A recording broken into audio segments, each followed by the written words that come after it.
Pelanggaran HAM terkait tanah tambang hingga perkebunan masih menjadi catatan pemerintah Sumatera Selatan, sehingga perlu adanya komitmen pemerintah daerah untuk mengurai dampak kerusakan lingkungan.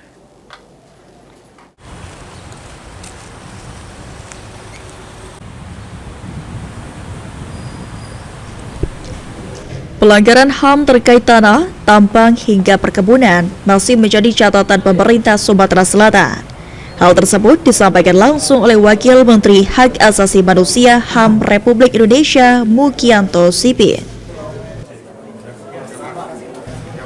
Menurutnya, perlu adanya edukasi dan penguatan sosialisasi agar setiap masyarakat lebih paham terkait hak asasi manusia, khususnya di bidang kesehatan, perubahan, pekerjaan, hingga pendidikan. Sehingga perlu adanya kolaborasi antara pemerintah pusat dan pemerintah daerah. Kerja-kerja untuk pemenuhan HAM itu harus lebih diintensifkan, lebih diperkuat. Jadi kita berbicara di sesi pagi ini tentang kolaborasi, kerjasama yang kuat antara pemerintah pusat dengan daerah. Tapi benar bahwa kalau soal persoalan hak asasi manusia di semua tempat di Indonesia selalu ada potensi, ya, termasuk di Sumatera Selatan ada pertambangan, perkebunan, kasus-kasus tanah itu ada. Tapi yang paling penting adalah ada komitmen dari kami, pemerintah, baik pusat atau daerah, untuk menyelesaikan. Ya.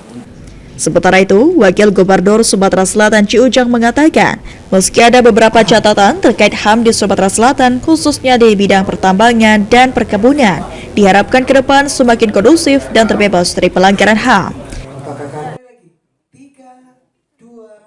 Tadi supaya di Sumatera Selatan ini kondusif, jangan sampai terjadi melanggar HAM, dan tadi istilahnya memang ada perkebunan dan pertambangan, tapi semakin lama semakin kondusif. Insya Allah Sumatera Selatan ini akan bekerja sama dengan baik dan dengan kanwil HAM yang ada di sini, supaya di Sumatera Selatan tidak ada melanggar HAM, walaupun itu pemerintahan, masyarakat, dan stakeholder yang ada. Eki Saputra, PAL TV.